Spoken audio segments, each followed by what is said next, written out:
Good morning, boys and girls. It's Thursday. This week has really gone pretty quickly, I think. I think it has. I hope that you are staying healthy and being good boys and girls, and I really miss you. So this is the next best thing, isn't it, to being together? All right, we're going to do fox and bear rhyming. This is like yesterday, only the one yesterday was dog and cat.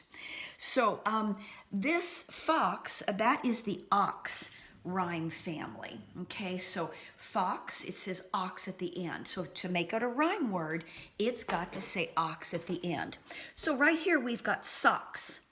Now listen to it, fox, socks. Do they both say ox at the end? Okay, then let's circle those. How about box, fox, box. Do they say ox at the end? Yeah. So let's circle it, box, fox. How about house, fox? Now fox is ox, house is ouse. So you think that's a rhyme, a match? No, I'm just gonna put crisscross, there's our X, meets right in the middle. And then blocks, blocks, fox, blocks, fox. Kind of sounds the same, doesn't it? So we're gonna circle the blocks, very good. There aren't too many words that, see fox right here? There are not too many words that have the OX. So we found a few there though that have that sound like the OX, right? Now here we've got a bear, and it's gonna say air at the end.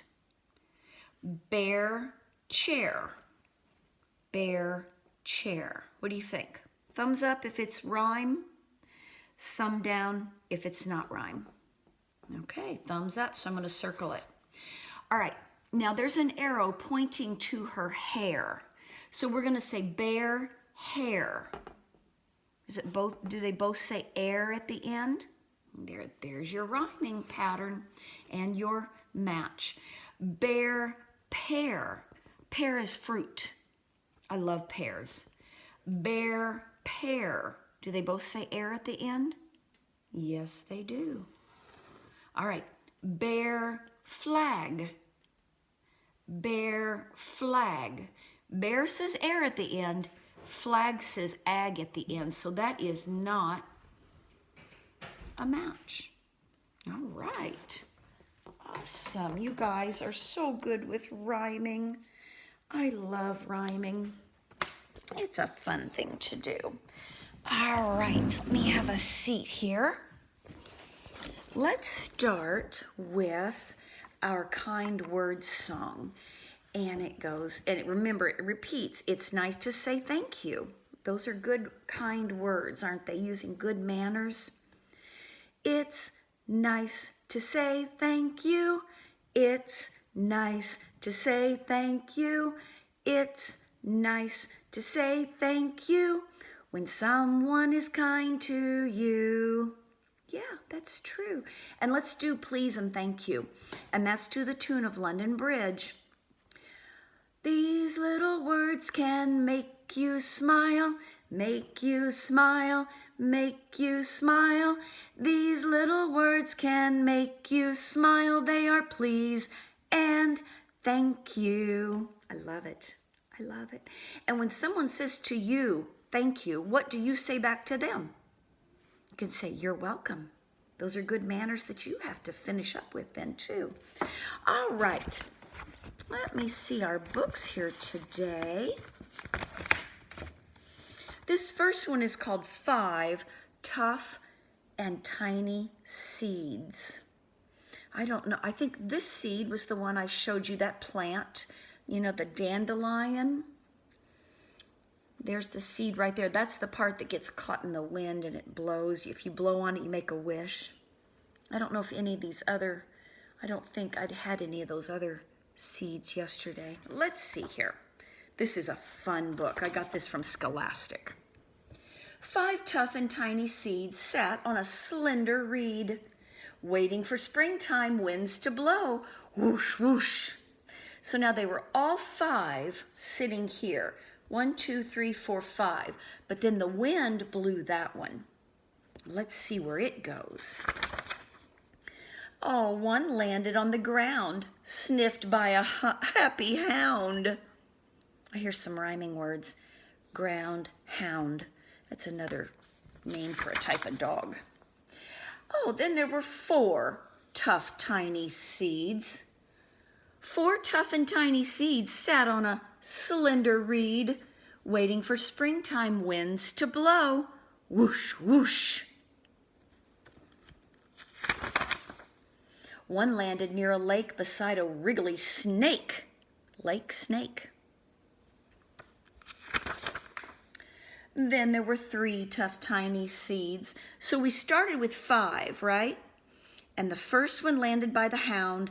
The second one landed by the snake. And now we have 3 seeds left. 3 tough and tiny seeds sat on a slender reed, waiting for springtime winds to blow. Whoosh, whoosh. We've been having those springtime winds, haven't we? Yes, we have. One landed near a tree, buzzed by a bumblebee. Tree and bee. How many seeds are left now? Let's see. 2 tough and tiny seeds sat on a slender reed, waiting for springtime winds to blow. Whoosh, whoosh. Look, this one's trying to hold on to that one. Isn't that funny? Let's see if the wind is stronger, though. Yep, it's stronger. One landed by a road next to a slimy toad. It's a type of frog, isn't it? Road toad. Oh, then there was 1 tough, tiny seed. 1 tough and tiny seed sat on a slender reed, waiting for springtime winds to blow. What does it say? Whoosh, whoosh. And there's that excited mark at the end. See, it's a line and a dot. And so you say it excitedly. Whoosh, whoosh. Those are instructions on how to read it. It landed on a rock close to a watchful hawk. That hawk has baby birds feeding it worms, feeding them worms. Okay. Then there were no tough, tiny seeds, because all 5 of them blew and landed somewhere, didn't they? 5 tough and tiny seeds blown from a slender reed. Raindrops are falling from the sky. Drop, drip, drop. With bright and warmer days, now comes the month of May. Now it's time for seeds to grow. So we're in April right now, and the next month is May. So they say April showers bring May flowers, or even plants. 5 seeds begin to sprout just as the sun comes out. So look, they're all down in some sort of dirt.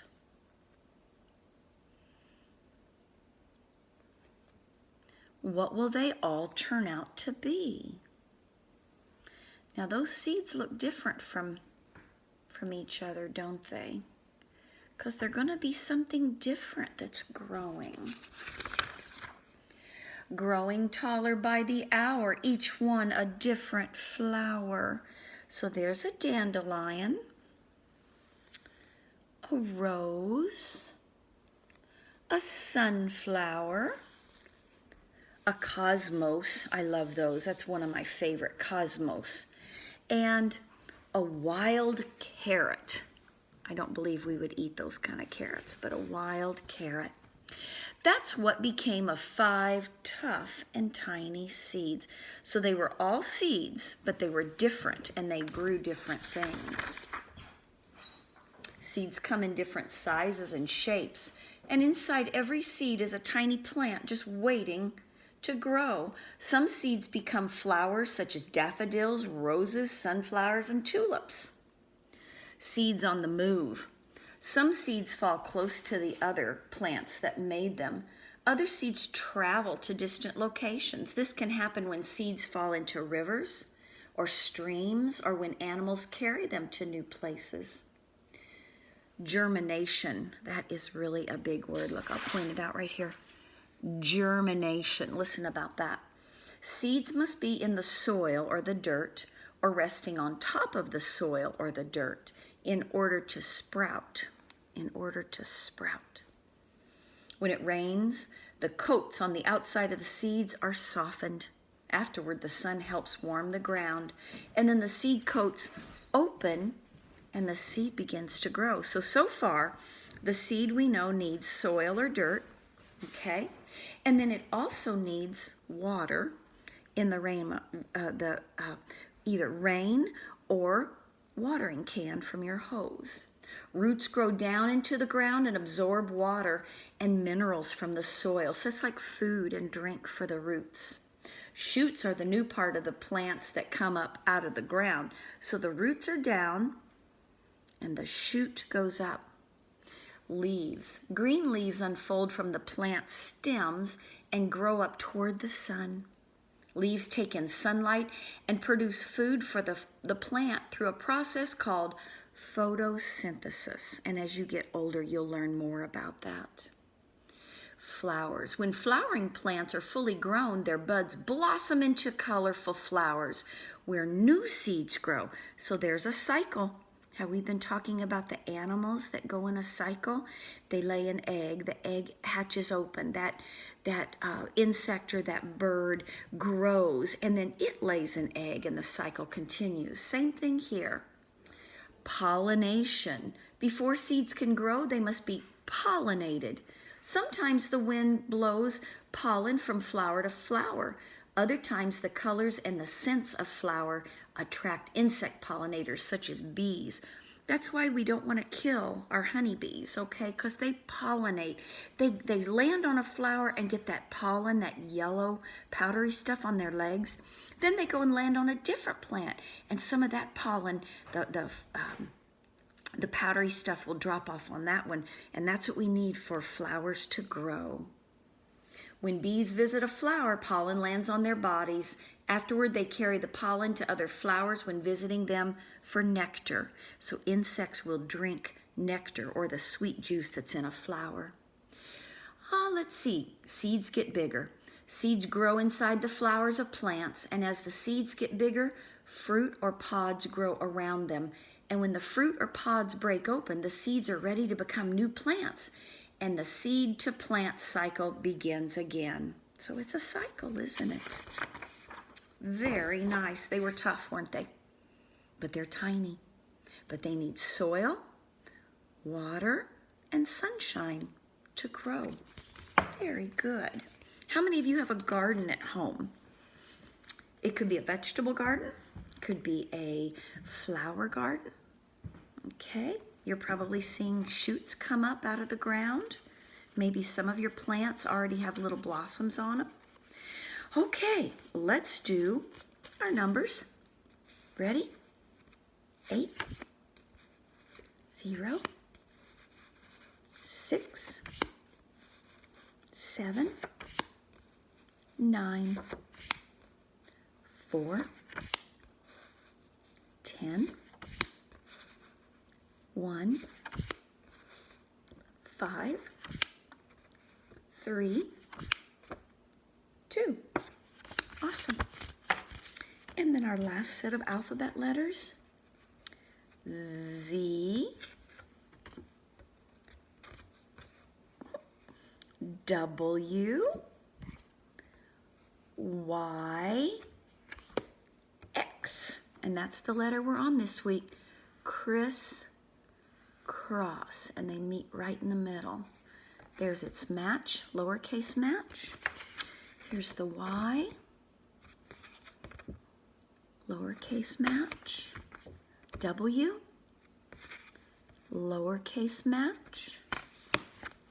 Z, lowercase match. Very good. Awesome, awesome. You guys are getting so smart. Getting so smart. Okay. Maybe a bear ate it. Fiction or nonfiction? What do you think? Think it came from someone's imagination? If it did, then it is fiction. If it's true, it's nonfiction. And remember, our book has a front cover Back cover, pages, a spine. It has an author. This one, Robbie Harris, is the author, and I think Michael Imberly is the illustrator. Took 2 people to make this book. So maybe a bear ate it. Let's see.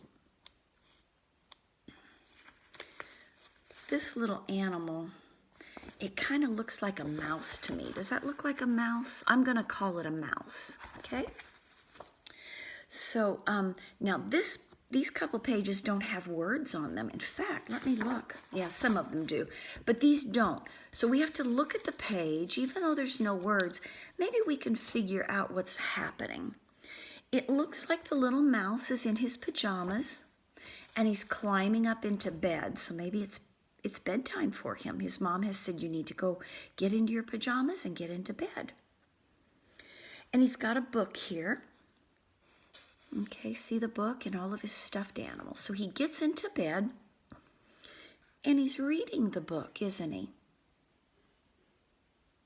Okay. And he's reading the book. But look at his eyes, he's getting sleepy. That's what happens to me when I read a book in bed. I get sleepy. Okay. And oh, he's yawning and rolling over. And look at the book. What do you think's happening to the book? I think it might have fallen off the bed. And then maybe this is the next morning. And he says, it's gone. He's looking for his book, isn't he? It's nowhere. Look at this picture, boys and girls. Do you see it? Use your eagle eyes. You see it right there.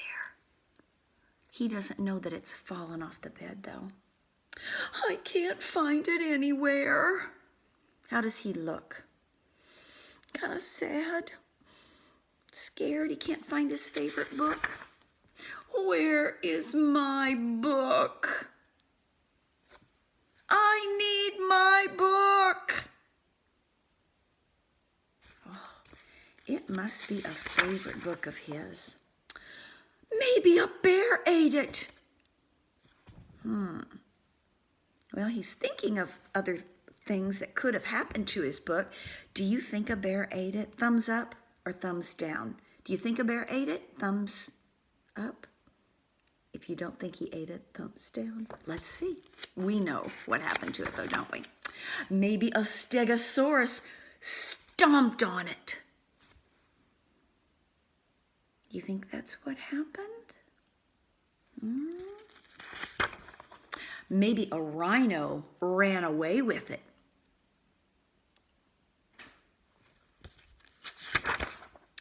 Oh, maybe a bat flew up high in the sky with it.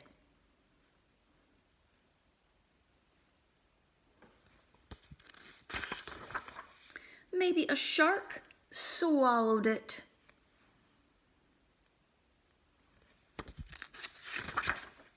Maybe an elephant fell asleep on it. Remember the Z's, what that means? The elephant is sleeping, maybe snoring or snuffling a little bit. Well, I can't go to sleep without it, so I'd better go look for it. Now that's a good plan, isn't it? He finally came up with something that he can take care of. He can go look for it. Looking in the kitchen sink. I hope his book isn't there. That would be bad manners. Looking in the wash machine. That would also be bad manners. Looking in the cookie jar. Nope, should not be there. Looking in the pots and pans. I'm still looking. That's a grocery sack. Not there. Okay, he's looking in his drawers. He's going to have a mess to clean up, isn't he? Hey, I found my book. Look, he looked under his bed. See the book right there?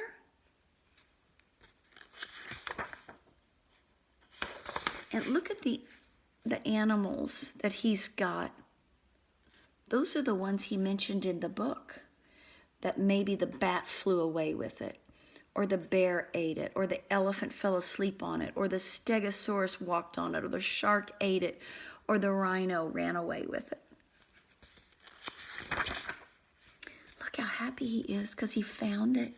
You know what? I love my book. And he's reading it in bed, and he falls asleep. Oh dear. Do you think the same thing's going to happen? It's going to fall off of his bed? Your community circle statement today is, my favorite book is. Now we know that this was his favorite book, right?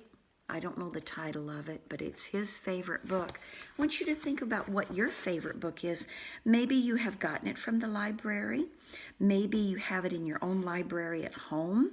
Maybe it's a book I have read you, or maybe it's a book that's in our library at school in the green book tub.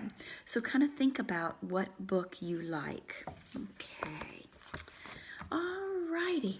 Boys and girls, before we left school, I was talking with you about these items. Let me turn the camera this way. Can you see? I'm probably not going to be able to do this very well, boys and girls. I'm doing my best. Doing my best. Okay, maybe, yeah, that's not going to work. Let me try here. Be patient. This is something new for me. Do you see these objects? They're all different, aren't they? They're different. But I want to push them all this way into a pile, and I'm going to count them. And as I count them, I'm going to count them one by one, and I'm going to make a new pile. Okay? So I'm going to go 1, 2, 3, 4, 5, 6, 7, 8, 9, 10. And I made a new pile. Now, it doesn't matter what these are. It doesn't matter what you count when you count it. They're just odds and ends stuff. Okay? Watch me do that again. Now, notice each time I put my finger on one, I only pull one. I don't want to do 2 or 3 at a time. We're counting 1 at a time. So watch this. 1, 2, 3, 4, 5, 6, 7, 8, 9, 10. So each one of these had a number assigned to it. You know your assigned seats at school? Each one had its own number. I didn't go 1, because that's 2 things, isn't it? You have to go 1, 2, 3, 4, 5, 6, 7, 8, 9, 10. And you've made a new pile. Now you're going to count with me this time, boys and girls. You ready? 1, 2, 3, 4, 5, 6, 7, 8, 9, 10.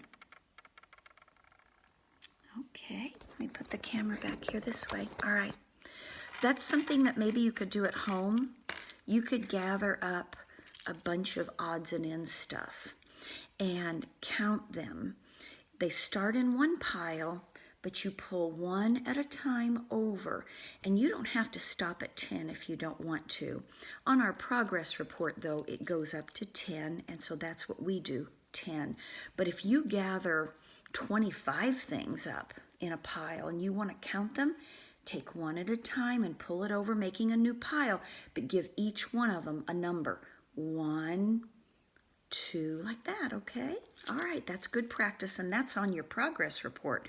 So I want you to work on that a little bit so that you get good at counting and putting things in different piles. All right, let's do this. Hold up 6 fingers. Now we know this is 5, and you add on 1 more to get 6, okay? And we're going to add, which is plus, okay? We're going to add 2 more. So can you hold up 2 more fingers?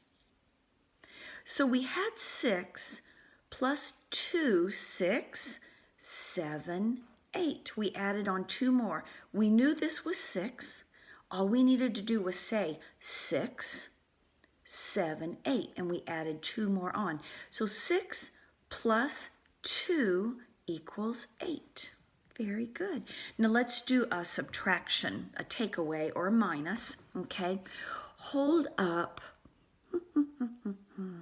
4 fingers. Hold that thumb down, 4 fingers. I want you to cover up 2 fingers, or put a circle around it like we did on the dry erase board. 4 take away 2 equals 2. Very good. Very nice. Okay, boys and girls, that's all I've got for us today. Have a great day, and I will see you tomorrow.